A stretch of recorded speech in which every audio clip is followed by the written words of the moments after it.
Buena pregunta de tiempo. ¿Cómo van de tiempo? ¿Cansados? ¿Animados para ver computación cuántica? ¿Quiénes ya han trabajado y conocen computación cuántica?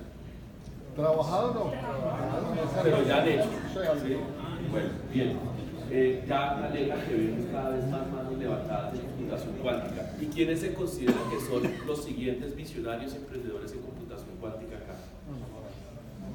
Uy, eso hay que tomarle foto. Re bien. Me alegra mucho eso justamente porque el objetivo de esta charla es incentivarlos y motivarlos a pensar en modelos de negocio enfocados en computación cuántica.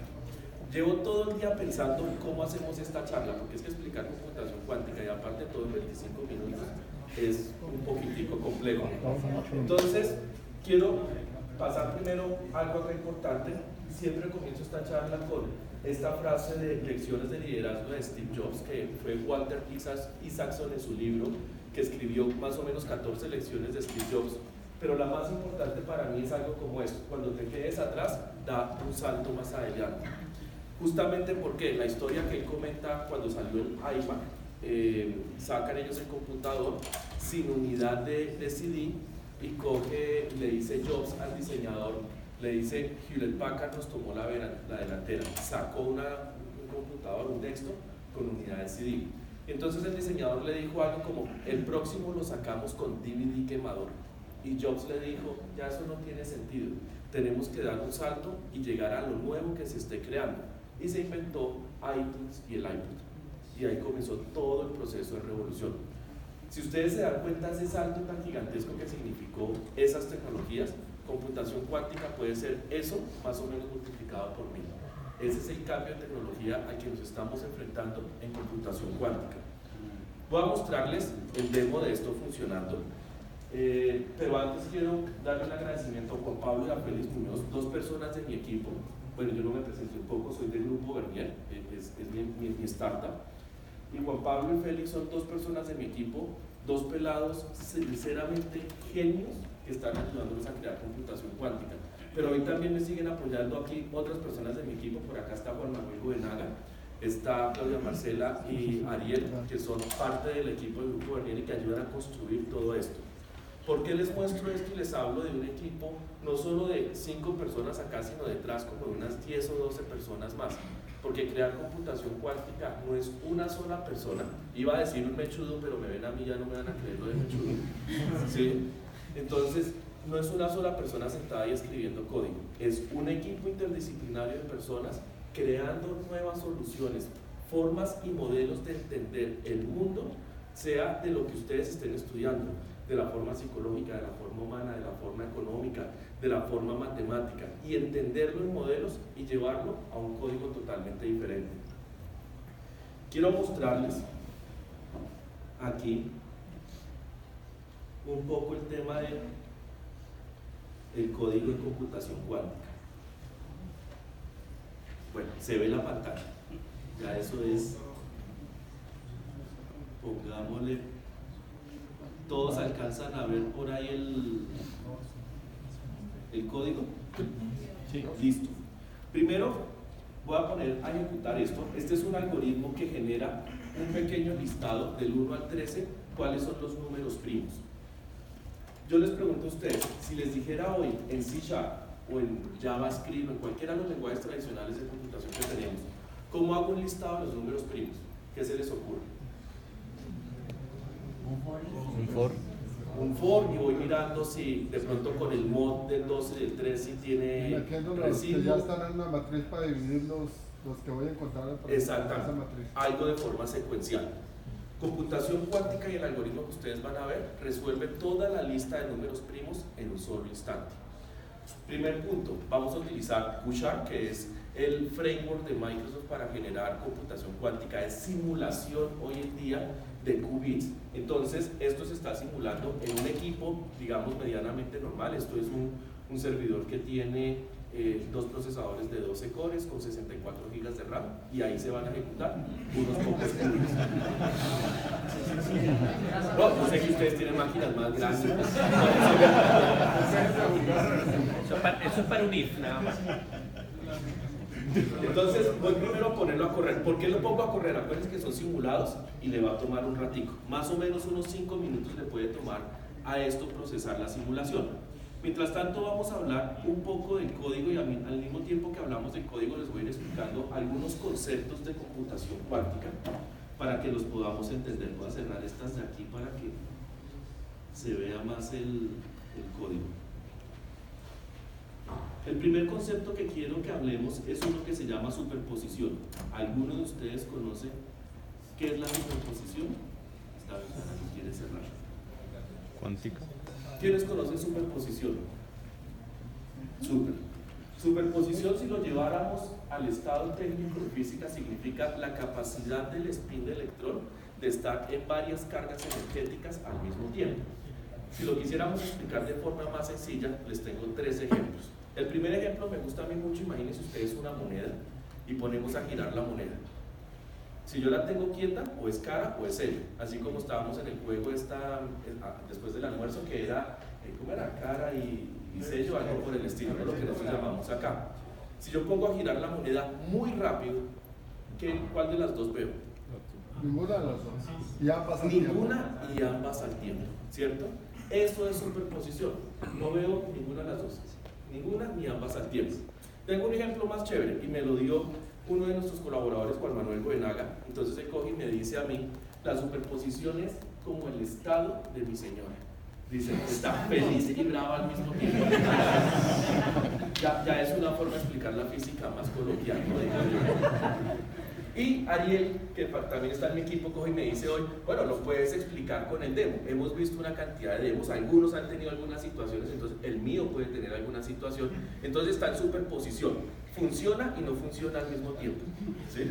Si me sale un error, entonces estamos en superposición negativa, y si funciona, entonces estamos en superposición positiva, ¿sí? Entonces esos son los estados de superposición que tenemos. ¿Cómo se representa eso acá? Bueno, lo primero que ustedes ven aquí es los Open, que son como los using de C#. Estamos llamando aquí las librerías de Microsoft Quantum finalmente. Aquí lo que llega en estas primeras líneas, perdón que no me funciona el mouse, bueno, toco aquí con bajar así. Estas primeras líneas que estamos viendo acá es la forma de inicializar los qubits. Así como en un lenguaje de programación normal, yo tengo que crear una variable. Yo tengo que crearlas acá, pero lo que creo son variables de qubits que tienen la capacidad de mantener el estado de superposición. ¿Cuál es la gran diferencia? Yo llego en C# y escribo int igual ahí, punto y coma. El compilador automáticamente asume esa variable en qué valor, en 1, en 0 o en -1. ¿Quién dijo 0? Asume en 0 el valor, ¿sí? Automáticamente. Por omisión. Por omisión. Pero en computación cuántica, si yo le digo declare un qubit y no le digo a qué valor debe ir ese qubit, lo que el sistema va a asumir no es ni 0 ni 1.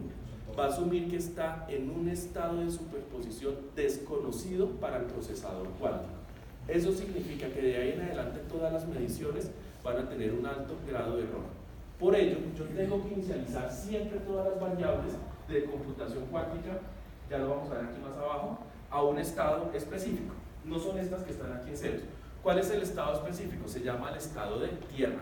¿Por qué el estado de tierra? Imagínense ustedes una esfera, justamente se llama la esfera de Bloch este proceso, y ese estado de tierra significa que llevo a la menor carga energética el qubit, lo más cercano a 0, finalmente.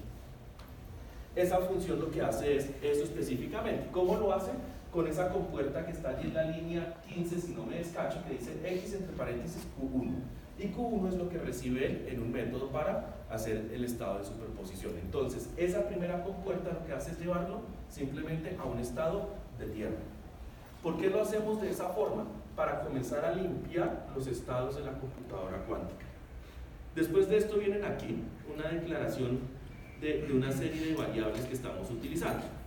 En este sistema estamos nosotros utilizando 19 qubits. 19 qubits nos están consumiendo más o menos 20 gigas de memoria RAM, algo por el estilo. Ahora, aquí viene noticia bonita: 20 gigas libres de memoria RAM, ¿no? Visual Studio, levantar Windows y eso, toman otros cuantos megitas de memoria RAM. Entonces, debo tener 20 gigas libres después de que levanté todo para ejecutar esta cantidad de qubits que yo llegue a necesitar. Estas variables que se llaman ahí de tipo mutable, justamente lo que hacen es tener la capacidad de manejar o recibir los estados de superposición para yo poderlos leer en algo que pueda llevar después a bits. Fíjense que el tema importante aquí es, tengo los qubits, que son la unidad de medida específica en quantum, pero yo tengo que convertir eso en datos que pueda leer en otros sistemas. Imagínense ustedes diciéndole hoy en día a un sistema tipo SQL Server, le mando un qubit. Se enloquece ese man por más SQL 2019 que sea, por más machine learning que ejecute. Él lee bits, no qubits. Entonces tenemos que poderle organizar esa información. Y estas variables lo que hacen es justamente eso. Después viene algo aquí, declaramos nuestros qubits. Fíjense que lo que hago aquí es inicializar, llamando esa función, todos los qubits a 0. Simplemente los pongo en un estado de tierra. Ahora hacemos un ejercicio interesante. Nosotros estamos aquí, y yo les dije, voy a mostrarles los números primos de 1 a 3, ¿cierto? Entonces tenemos ahí y lo que hacemos es inicializar únicamente ciertos qubits de control en estado de superposición. ¿Por qué lo hacemos de esta forma? Ahí utilizamos una compuerta que se llama H, que es la compuerta Hardam, que lo que hace es decirme, estoy en estado 0 y ahora pongo estos qubits en una señal de pi en un estado de superposición. Punto importante, nunca conozco en qué estado de superposición queda. Si yo lo pusiera en una esfera, la superposición, dependiendo el tipo de átomo que esté trabajando, dependiendo el momento en el que esté el spin, dependiendo las cosas que lo puedan estar afectando exteriormente, va a tomar diferente estado de superposición. Por eso lo que se hace en computación cuántica es enviarle señales de pi, bien sea que yo le mande la señal completa, que es la onda de seno completa, o le mande fracciones de esa señal. Para cuando yo vuelva a leer el estado de superposición y regrese a 0, yo puedo comenzar a saber, si le mandé una señal completa, cuánto me costó llegar otra vez a 0 en fracciones de señales. Y así puedo comenzar a medir cuáles eran los datos que yo estaba poniendo allá. Yo sé que eso suena un poquito complejo, pero si uno lo ejecuta muchísimas veces en la máquina cuántica, corrige el resultado de eso. Después de esto, vienen un juego de compuertas aquí. No voy a quedarme explicándoles todas este juego de compuertas que tenemos, pero lo que hace este juego de compuertas es comenzar a operar en diferentes estados de superposición y compartir información a través de quantum entanglement, que es la segunda propiedad que tenemos que hablar. ¿Qué significa quantum entanglement? Imagínense ustedes algo como esto. Hoy hemos visto una serie de ejercicios, no sé si se acuerdan uno que vimos con el Outlook y con el Microsoft Graph, que creaban un correo electrónico, ¿cierto? Que aparecía en la carpetica del lado. Muy interesante, pero fíjense que tomaba unos cuantos segundos en aparecer el correo en el Outlook. Y eso hoy en día es inmediato, realmente es muy veloz que suceda en una plataforma tan grande como Office 365, algo como eso. ¿Por qué les pongo ese tiempo? Porque estamos hoy en día acostumbrados a que trabajamos en milisegundos. Quantum entanglement reduce los milisegundos a una medida de 0. Significa que yo podría mover información teniendo un computador cuántico en Nueva York, a Japón o a Australia o a cualquier parte del mundo en 0 transferencia de tiempo. Es decir, no necesito milisegundos ni nanosegundos para mover la información. Imagínense ustedes algo como esto. Vamos a cargar, yo la charla dice que vamos a hablar de inteligencia artificial, entonces pensemos algo como esto. Vamos a hacer algo de machine learning muy sencillo, vamos a coger a entrenar un sistema de una red convolucional para imágenes y entonces vamos a cargarle 1 millón de imágenes. Cada imagen pesa 4 megas en promedio. ¿Cuánto nos da eso? Como 4 teras de almacenamiento, ¿cierto? Y se me ocurrió a mí que vamos a mover los 4 teras de un storage que tenemos con todos los discos esos superestados sólidos y toda la cosa, tenemos que moverlo al servidor donde se cargan las imágenes. Y estamos conectados en una red 10 gigabit. Creo que eso es como lo más rápido que tenemos hoy en día. ¿Cuánto tiempo se demora en mover 4 teras de imágenes? Pues 400 segundos. teóricamente, ¿no? Sí, Eso hay una pérdida y toda esa cosa, entonces digamos que ahí se puede demorar el sistema algo así como 5 minutos cargando la información. Ahora, imagínense teniendo la suficiente cantidad de qubits, moviendo esos 4 teras en 0 segundos. ¿Ven la diferencia del proceso? Eso es la capacidad que nos va a generar a nosotros cuánto. Después de que jugamos aquí con una serie de compuertas, ahí está, por ejemplo, está la compuerta Z, por ahí debe haber una que es la compuerta C más adelante, o esa creo que la tenemos en otro algoritmo. Lo que hacemos es mover información a través de Quantum Entanglement. Yo sé que se parecen muchas, pero lo que él juega es ahí con diferentes estados en los qubits. Llega más abajo algo que es leer la superposición de esos qubits. Ya vamos a llegar. Yo creo que en 500 líneas más abajo está. Si funcionara el mouse, sería más fácil. Listo, aquí está, pero quédese quietecito ahí. Listo. Entonces, fíjense lo que comienza a suceder acá, que es bien importante. Él dice, ya tenemos los qubits y en estos qubits que nosotros definimos ahí, pusimos el resultado de nuestros números primos. Después de que jugamos con 19 qubits para resumirlos ahí. Pero yo tengo que llevar eso, y en el caso de Q#, toda la respuesta yo se la envío a una aplicación de consola escrita en C# que disparó un método main. C# no lee qubits, entonces yo tengo que enviarle eso en bits normales. Y lo que hago aquí es a través de una instrucción que es M, que lo que hace es el measure de los qubits, pues lo que hago es enviarle cuál es el valor que él tiene. Pero ese valor generalmente lo va a recibir en estados de superposición nuevamente. Entonces imagínense que él va a recibir ahí como arreglos de datos, si lo quisiéramos comparar con algún tipo de objeto. Por eso comenzamos a hacer aquí una serie de... Esta ventanita, así de ahí está. Una serie de comparaciones con los diferentes bits que nosotros estamos pasando para mirar si son 0 o para mirar si son unos en algunos casos, y de esa forma nosotros comenzamos a evaluar y a validar específicamente si ese número tenía probabilidad de ser o no ser un número primo. Ahora, ya después él entrega esa respuesta a C# y vamos a ver algo aquí como realmente este código que les voy a mostrar no es que tenga gran magia acá, ¿sí? Él coge aquí código normal de C#, recibe una variable con todos los valores que yo le estoy pasando allá y utiliza un console.writeLine simplemente para mostrar la información. ¿Sí? Ahí se puede organizar, digamos, más bonita, dependiendo de lo que uno quiera tener, y terminamos recibiendo algo como esto. El sistema, no sé cómo aumentarle el tamaño a esa, me disculpan. El sistema lo que hace es darle a mí un listado de números de 0 al 15 acá. ¿Por qué? Porque 4 bits me permiten a mí mostrar hasta 15. 15 es 1, 1, 1, 1. ¿Sí? Entonces ahí tenemos los 4 bits de trabajo. Sucede que si yo agrego un bit, paso de 20 gigas de memoria RAM a 32 gigas de memoria RAM libres, por agregar un qubit, ¿no? Entonces, así mi servidor le sonará un poquito grande, por más que tenga 64 gigas, como hay gente conectada y trabajando ahí, pues no llego a los 32 gigas libres. Uy. Ay, ya saben, está en estado de superposición La hibernación se superpuso. Eso será del internet. Es internet, sí. Espera que yo estoy conectado con él. ¿Será que se quedó sin batería esta cosa? Ya volvió.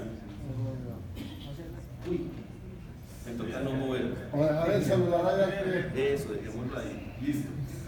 Entonces, vean, está de 0 a 15, los números de 0 a 15, pero fíjense ustedes aquí, en esta parte, que él me muestra los bits de cada uno, y algunos me va diciendo están en 0, algunos tienen un número. ¿Qué significa ese número? La probabilidad en la cantidad de ejecuciones que nosotros le pusimos. Windows y la tecla más. Windows y la tecla. Es que este es Mac, no tiene Windows. ¿Por qué traen esos cacharros? Aquí salió algo. Ese es Magnify. Vamos a No, Ahí donde dice 200. Y después. Es que no se quiere. Bueno, pero ustedes me entienden. Vamos a revisar todos los primos. ¿Sí? Entonces, fíjense, Cohen dice: el 5 tiene una probabilidad de 128, el 7 que también es primo de 115. Por ejemplo, el 9 que no es primo está en 0. ¿Sí? El 15 que no es primo está en 0. Acuérdense que le está mostrando primos, no impares. O es diferente también mostrar números pares. Y por acá debe estar en el medio tal vez el 11, y acá está el 13, ¿no? ¿Por qué tienen una probabilidad? Y este es el otro tema interesante. Cuando yo cojo y digo en C# y es igual a 100, él guarda 100, ¿cierto? Cuando yo hablo en computación cuántica un valor, lo que él me está diciendo a mí, que en 1023 ejecuciones que yo le puse a este programa, ese 1023 lo decidimos nosotros en las ejecuciones, significa que en 1023 ejecuciones, este número 7 salió 115 veces, si lo quisiera evaluar como una probabilidad. Entonces, recuerden que esto es estados de superposición y nosotros no podemos controlar cómo funcionan finalmente los electrones y los átomos están girando en ese instante. Entonces, toda la computación cuántica es probabilística. Justamente por eso, aquí se le vuelve a uno dos herramientas de trabajo totalmente útiles. ¿Quiénes se acuerdan del álgebra lineal de Grossman? Aquí, el de computación cuántica la tiene que cargar en un bolsillo, ¿no? ¿Sí? Y en el otro bolsillo tiene que cargar probabilidad y estadística. Así de sencillo. Esas son las dos cosas que uno tiene que cargar, entre otras, ¿no? Digamos que ahí lleva atrás un carrito con mecánica cuántica, con cálculo avanzado, con teoría de cuerdas y otras cositas van ahí, pero pues mayormente carga el álgebra lineal en sí. No hay que ser físico para trabajar en computación cuántica. Es cerquita a ser físico matemático. Es cerquita, pero no necesita. Necesita entender los conceptos. Y si usted entiende los conceptos, el límite tiende a físico. El límite tiende. Es decir, de las 1100 iteraciones, más o menos 1099 tienen que ser de física. Hay que entender los conceptos, no hay que entender todo el proceso por debajo de física. ¿Qué es interesante en computación cuántica? Computación, digamos, mecánica cuántica tiene más o menos 23 propiedades de la mecánica cuántica. Computación cuántica está basado en dos propiedades, superposición y quantum entanglement. Y aquí hay que ser muy sinceros, está basado en esas propiedades porque por suerte logramos medianamente utilizar los resultados de esas propiedades. Mecánica cuántica es una ciencia mayormente teórica hoy en día. La superposición no está 100% comprobada y el quantum entanglement no lo controlamos nosotros. Únicamente creando átomos podemos llegar de cierta forma a conectarlos en espacios cortos hoy en día. Eso es lo que tenemos en computación cuántica. ¿Para qué me sirve a mí tener un listado de los 13 primeros, perdón, no son los 13 primeros, de los primeros primos? ¿Sí? Realmente aquí tenemos poquiticos qubits, pero piensen ustedes algo como esto. Hablemos un poco de aplicaciones. ¿Quiénes conocen el algoritmo o han escuchado RSA 2048, la inscripción? La supercomputadora más grande de hoy le tomaría 200 años romper ese algoritmo. Conclusión, estamos medianamente seguros. Una computadora cuántica con 80 qubits rompería el algoritmo en 10 segundos. Una computadora cuántica con 81 qubits rompería el algoritmo en un nanosegundo. Pero 81 qubits requeriría algo así como 2 teras de memoria RAM. Si simuláramos los qubits, pero es que simular los qubits como lo estoy haciendo acá depende de memoria RAM. Ejecutar una computadora cuántica real, los qubits están de dos formas, qubits físicos o qubits lógicos. ¿Qué significa qubits físicos? Qubit físico significa que tenemos muchísimos átomos generándonos a nosotros información de qubits, pero con un porcentaje de error y de incertidumbre muy alto. Cuando nosotros utilizamos qubits lógicos significa que ya estamos haciendo corrección de esos qubits y podemos llegar a dar resultados como este.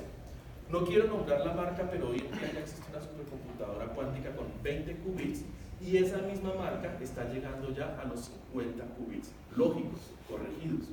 Eso es un avance muy grande. Eso significa que estamos próximos a llegar al punto de singularidad de computación cuántica, que son los 80 qubits. ¿Qué significa ese punto de singularidad?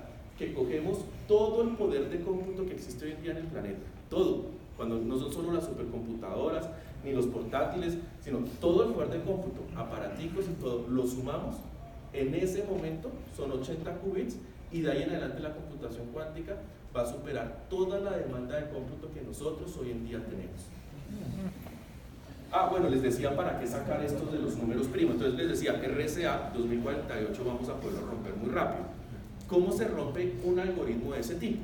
¿Conocen o se acuerdan algo de la factorización más o menos? ¿Sí? Entonces, no, la factorización, sino... ¿Regresiones? Para dividir. No. Se me olvidó el nombre matemático de eso, pero básicamente lo que nosotros tenemos que romper ahí es coger un número muy grande, que solo hay dos números primos que lo están multiplicando, ¿sí? Y esos números lo que terminan dándome a mí es la cantidad o ese número de llave de encripción para romper el algoritmo. Ningún algoritmo de encripción va a decirme a mí, mis números son 7 y 9, 7 y 11, perdón. Ningún algoritmo, porque pues eso lo rompería uno en cualquier máquina. Hablan en números primos de trillones. Para llegar en un computador real a ese cálculo de trillones, pues realmente requiere un poder de cómputo extremadamente alto. Computación cuántica puede entregarnos el listado completo de números primos en algún instante. Y eso significaría que la siguiente instrucción de código va a ser, pues pruebe todas las operaciones que rompen un algoritmo a través de esa multiplicación. Si computación cuántica a través de superposición tiene la capacidad de resolver todas las operaciones al mismo instante, pues está indicando que yo rompo absolutamente el proceso. Si lo quisiéramos ver de otra forma, pensemos en Machine Learning. ¿Quiénes de ustedes aquí trabajan regresión lineal, por ejemplo? No trabajamos. O algún tipo de predicción, no tiene que ser regresión lineal. Generalmente uno coge y le dice al sistema, quiero que haga 200 predicciones, pongámoslo por el estilo. Y lo que hace el sistema ya es, pues el procesador dándole predicción 1, predicción 2, predicción 3. Si el que tiene una tarjeta GPU y más memoria, entonces le dice haga unas ahí en bloque, pero igual, procesa de a bloques de predicciones. Computación cuántica, yo le digo haga 200 predicciones y va a resolver en la primera instrucción, o imagínense en el primer ciclo de procesamiento, todas las posibles predicciones, y en el siguiente me va a decir cuáles eran las 200 mejores predicciones. Eso es el poder que vamos nosotros a obtener finalmente con computación cuántica. Hay otras cosas que quiero mostrarles de computación cuántica.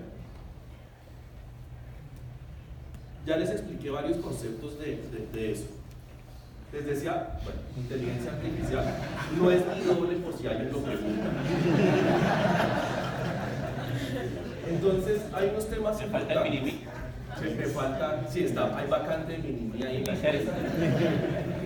Entonces, hay algunos retos considerables que tenemos que enfrentarnos nosotros, que son cosas que hoy en día están sucediendo. Primero, estamos enfrentándonos a un almacenamiento masivo.